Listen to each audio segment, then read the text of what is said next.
y tenemos ya a nuestro siguiente invitado, que es el doctor Pablo González. Él es experto en un tema que es complicado, pero queremos hablar, que son las bioequivalencias de los medicamentos. Ahora el doctor Vitocho estaba hablando de los problemas que tenemos para acceder a medicamentos genéricos, para acceder a medicamentos de buena calidad y de no precios tan altísimos, pero hay un mercado bien cerrado que viene de los controles que hace el Estado. En el Perú hay un debate alrededor de una ley que ya está aprobada en segunda votación, pero que está pendiente de firma en que el gobierno la firme, la presidenta, o que la observe. Tiene plazo hasta el 5 de mayo. ¿Y qué establece esa ley? Pues que si hay un medicamento que ya tiene la autorización de organismos de países de alto control, como Estados Unidos, la FDA, o la Autoridad Sanitaria de la Unión Europea o de otros países que están establecidos por la Organización Mundial de la Salud, pues que entren sin necesidad de pasar el proceso de acreditación, de autorización por parte de DIGEMIT, porque acá se demoran hasta 7 y 10 años aprobando un medicamento, y eso lo que hace es que, insisto, sea un mercado cerrado. Pero este modelo ya se aplica en Chile y por eso hemos invitado al doctor Pablo para preguntarle cómo funciona eso en Chile, en el país vecino. Doctor González, buenas noches. Buenas noches. Hola, muy buenas noches. Primero que todo, saludarlos y muchas gracias por la invitación para conversar de este tema tan importante. Mira, la política de medicamentos en Chile comenzó en el año 2004. ¿Ya? Y tomó mucho tiempo, la verdad, en que pudiéramos ponernos de acuerdo a nivel legislativo para generar un cuerpo legal que siquiera consagrara el concepto de bioequivalencia. ¿Ya? Solamente en esa discusión tomamos más o menos 6 años, y eso implicó todo un cisma en la estructura del Código Sanitario. Tuvo que generarse un nuevo decreto supremo para poder siquiera hablar de bioequivalencia. Les comento esto para contarles que la historia no está exenta de muchas dificultades y tropiezos al principio, ¿ya? Posteriormente, entre el año 2010 y 2012, ¿cierto?, se comenzó a gestar un poquito las normativas, la parte técnica, de forma tal de que los primeros estudios de bioequivalencia en Chile datan de 2012, ¿ya? Por lo tanto, llevamos 13 años haciendo bioequivalencia. Obviamente, como la bioequivalencia es un test que tiene un costo asociado, porque ese estudio tiene que realizarlo y ejecutarlo alguna CRO, ¿cierto?, o centros autorizados para hacer investigación, ¿cierto?, ese costo, y además está asociado con un fallo, una probabilidad de fallo, ¿ya?, que a nivel global oscila por ahí por el 40% de fallo. Entonces, ese costo asociado hace que la industria farmacéutica no tenga la capacidad para abordar, ¿cierto?, toda la carga que implica, la carga financiera que implica demostrar bioequivalencia. Y eso genera un problema. Le genera un problema al gobierno, porque si pone una norma que exige bioequivalencia y no existe la capacidad instalada, por ejemplo, por falta de centros, o no existe la capacidad para llevar adelante la inversión que implica, bueno, tiene que darle tiraje a su propia chimenea, ¿cierto?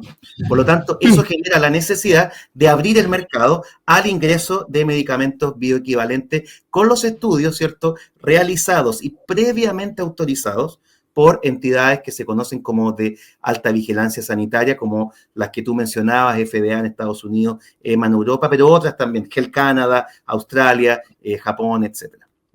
Así que este mecanismo se ha implementado. Sí, doctor González, demos un paso atrás, porque como su explicación ha sido tan detallada sobre la bioequivalencia, demos un pasito atrás y expliquemos exactamente en qué consiste. ¿Un medicamento bioequivalente es un medicamento genérico? ¿Cuál es la diferencia? Sí, a ver, el medicamento genérico, por definición tradicional, el uso de la palabra, se le ha dado a aquel medicamento que se vende bajo el nombre del principio activo. Por ejemplo, paracetamol, ¿ya?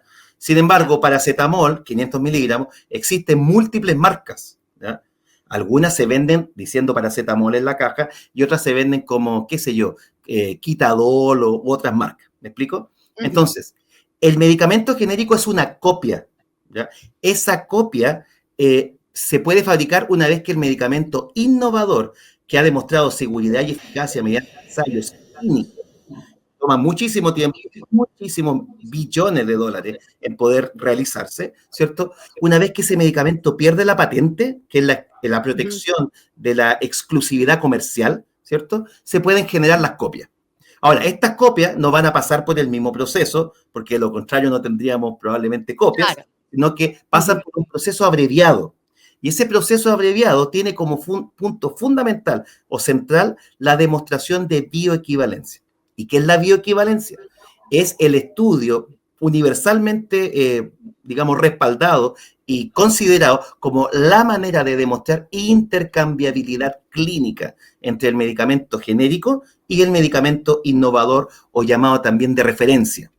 Y estos estudios de bioequivalencia se pueden realizar ya sea en voluntarios humanos, en algunos casos incluso en pacientes. Esos son casos muy acotados, pero por ejemplo algunos medicamentos para el cáncer, o también se pueden realizar en ciertas condiciones específicas, según la norma, mediante estudios in vitro.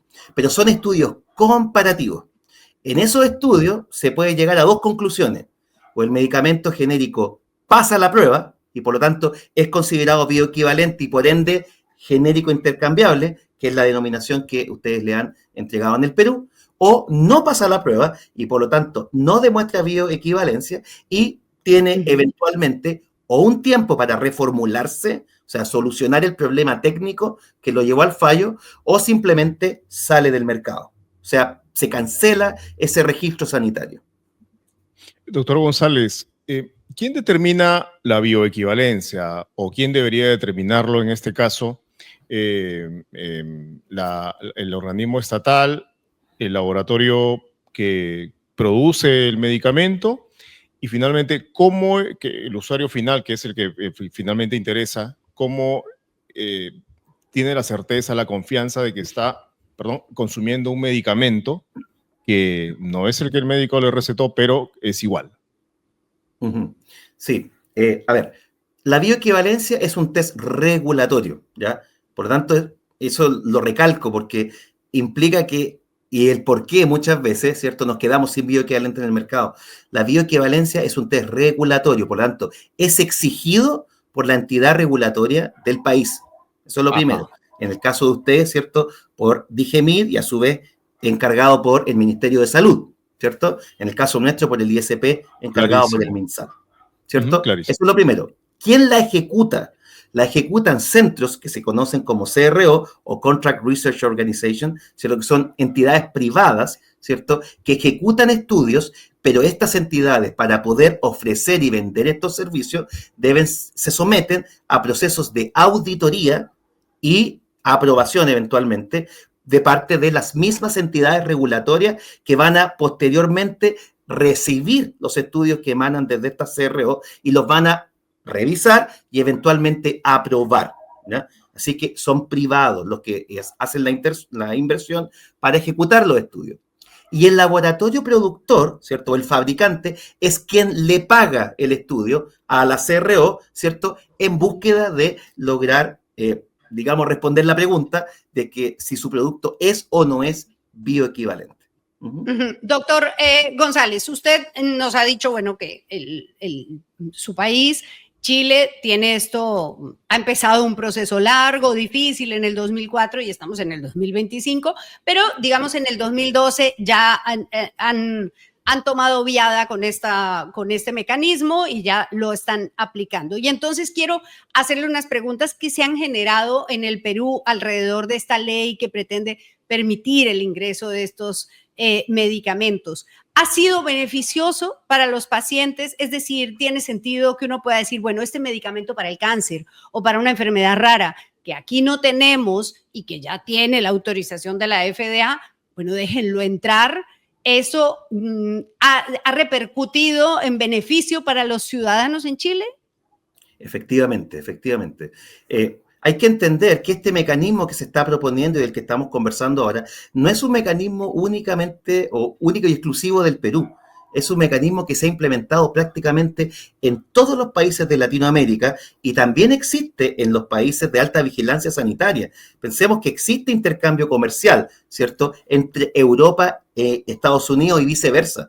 Por lo tanto, este proceso de la aceptación, ¿cierto?, de la importación de medicamentos con bioequivalencia realizada en el extranjero, ¿cierto? Y revisada por otra entidad regulatoria, que en este caso no es DIGEMIT, eso existe, ¿ya? O sea, no es un invento chileno en ningún caso, ¿ya? Es un mecanismo que ha permitido a los países avanzar con la implementación de la norma, dado que, como les comentaba, el costo, ¿cierto?, que implica los estudios asociado a la probabilidad de fallo, muchas veces genera un desincentivo o existen ciertas trabas para que la industria farmacéutica local se motive, ¿cierto?, a hacer la inversión y comience a avanzar. Entonces, sí, ha sido muy importante para Chile para poder avanzar y en algunos casos, ¿cierto?, ha sido el incentivo indirecto para que la industria local, ¿cierto?, haga la inversión necesaria, porque, bueno, de lo contrario tiene más actores con cuales competir en el mercado.